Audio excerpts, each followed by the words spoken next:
প্রথমেই সবাইকে জানাই বাসি ঈদ মোবারক। কারণ ঈদে আমি কোনো ভিডিও আপলোড দিতে পারিনি। আসসালামু আলাইকুম everyone, this is me Ridita from Ridita's lifestyle. আশা করি আপনারা সবাই ভালো আছেন। Welcome back to my another video. এবার যেহেতু ঈদে আম্মু অসুস্থ ছিল, তাই আমাদের এই টুকিটাকি সব কাজ করতে হয়েছে। তো ঈদের দিনে কোনো ব্লগ বা ভিডিও কিচ্ছুই আমি করি নাই, কারণ কাজে এত বেশি ব্যস্ত ছিলাম। আর এখন যে ভিডিওটা দেখতেছেন এটা হলো গিয়া আমার ঈদের দ্বিতীয় দিনের ভিডিও।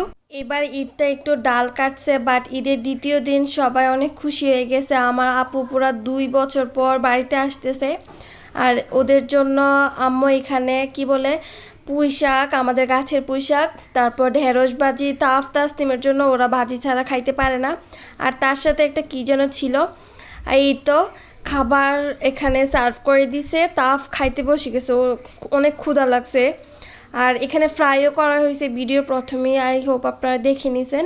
আর এটা হলো গিয়ে বিকেলের একটা ভিডিও। এত গরম ছিল, আমরা এখানে পেয়ারা মাখা করছি, মানে এটা কিনে আনছে, বাসায় করা হয় নাই। এটা খাওয়ার পরে আবার আমরা খাইছি লেবুর শরবত। এই গরমের মধ্যে যদি লেবুর শরবত না খাওয়া হয় তাহলে মনটা একদম অশান্তিতে ভরে যাবে। অবশ্যই আপনারা সবাই লেবুর শরবত খাবেন। আর এখানে আমি বায়ারে বলতেছিলাম আপনি লেবুর শরবত খাবেন, কারণ উনি অলরেডি খায় ফেলছে, কিন্তু আমি দেখবেন অবশ্যই কি করছি ওনার সাথে। উনি শুধু হাতটা বাড়াইছে নেওয়ার জন্য, আর আমি নিয়ে নিছি। ভাইয়ার সাথে আসলে আমি সারাক্ষণ ঝগড়া লাগা থেকে, আমার নিজের ভাইয়ের সাথে এত ঝগড়া লাগি না, ওনার সাথে যেভাবে ঝগড়া লাগি। আর এত গরম ছিল, পরে আমরা বাসা থেকে বের হয়েছি টুকুরি নিয়ে। আর এখানে আসার পর যাই একটু রিল্যাক্স লাগছে। রাস্তায় কেউ ছিল না, এই কারণে আরও শান্তি লাগছে যে কেউ নাই। আর রাস্তায় অন্য সময় বেরিয়ে হইতে পারি না। আমরা সবাই অনেক আনন্দ করতেছিলাম। আমার পাশের বাড়ির ফ্রেন্ডও আসছে। আর এখানে ফাহাদ ও আমাদের বাড়িতে কি বলে আম নিয়ে গেছিলো আর কি, প্রবাদের বাসা থেকে আমাদের জন্য আম পাঠাইছে। ওই আম নিয়ে ও বলতেছে আমাদের নিয়ে দিবে না, আমি যাতে বাসায় নিয়ে যাই।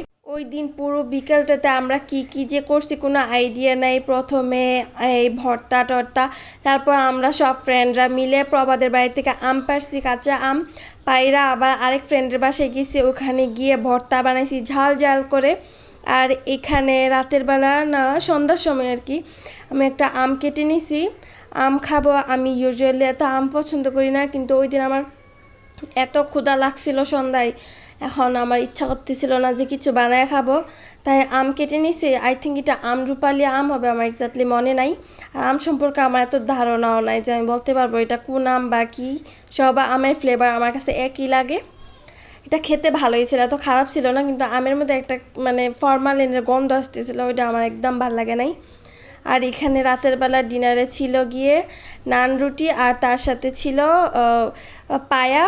আর সবাই খেয়ে ফেলছে, আমি এত টায়ার্ড আর গরম অস্থির হয়ে গেছিলাম, তো আমি সবার সাথে বসতে পারি না। ওরা সবাই অলরেডি খাওয়া শেষ, আমি সবার শেষে আসছি ফ্রেশ হয়ে। আর তো এই ছিল আমার ঈদের পরের দিনের ভিডিও। আশা করছি আপনাদের সবার ভিডিওটা ভালো লেগেছে। আমার পরবর্তী ভিডিওগুলো দেখার জন্য অবশ্যই আমার পেজটাকে ফলো দিয়ে রাখবেন। আজকে এখানেই শেষ করছি।